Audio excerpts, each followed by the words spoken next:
ko ufite Mana yamwibuba hafi kuko Uwiteka azahorana natwe umutima wanjye urara iyo abayishimira ibitambo ari kubigutabira ibitambo Uwiteka yishimira imitima imenetse ibitambo Uwiteka yishimira n'imitima imenetse nahoraga nja kw'iriba ry'isi ariko sishira inyota kuko amazi apfutse abera umutima waka niko Yesu yambereye. Haleluya. Mumbabarire n'ukuri umuyobozi we umbabarire nakwandikiye ngo nyihanganire mfite amashimwe menshi mfite amahitira mfite ayavuba ariko ndacagagura pe nzavuga mu gatatu ndashima Imana ko yankije covid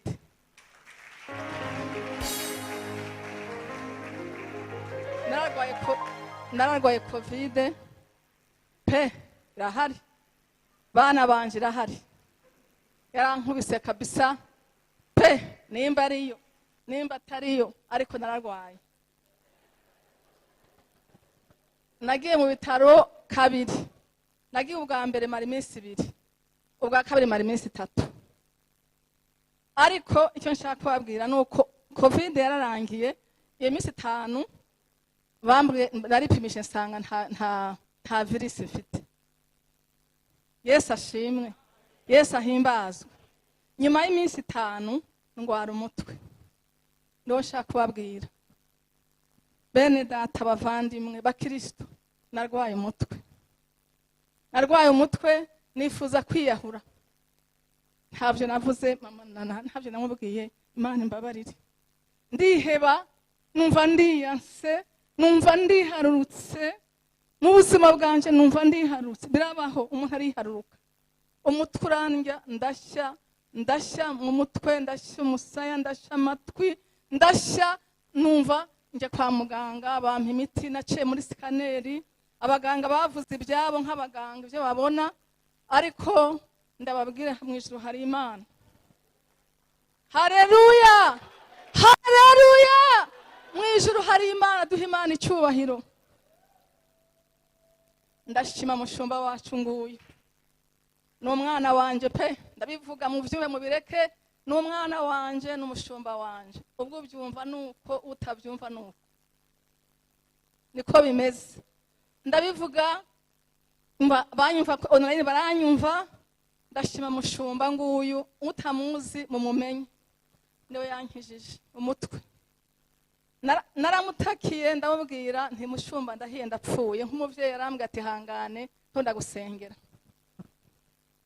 hanyuma musanga kuri office beneda nta mushumba mbabare ndabivuga kuko ntabyo nakubwiye ndabivuga uko bimeze ndabyo nsigamo mushumba wanje nta banga ririmo rya satani umutwe maze kundembya niharutse abaganga namize imiti aha nanyoye imiti tabaho y'umutwe naciye muri scanner mushumba musanga kuri office ankura ikintu hano aha nzamwinginga azambwira icyo ari cyo kandi nzamwinginga karazambwira no umuvyeyi wanje agikura yasenze yagize gutya ngo muri biro 2 3 mbona naje nicaye ashingura ikintu aha nibari gisimba simbizi ndataha ngira ngo ndakize kumba cokoje ibiriyo byose ngezeyo muhira ndashya, umwana wanje ngo ubimamanana ati bite ndapfuye birarangiye. Uzi ko nashya nkumva no muri shambure ndi nkashya, no muri shambure nkashya, nkafungura amadirisha nkasohoka hanze ngo numve umuyaga, numve ko umuyaga ndiho ndashya, sindiho ndakabya. Babwiza ukuri kw'Imana. Ndavuga nti mushumba, nubwo wansengeye hasigaye ibindi, ndafunga umwuka. Ndavuga nti ndazi gusa akazi kenshi namusaba kuri office. Noneho ndavuga kandi ndi hano ndiho ndashya hose ndapfuye, kandi nkayivuga mutinya, agira igitinya giteye ubwoba, nkagendera buke buke nkaceceka nkahwereye.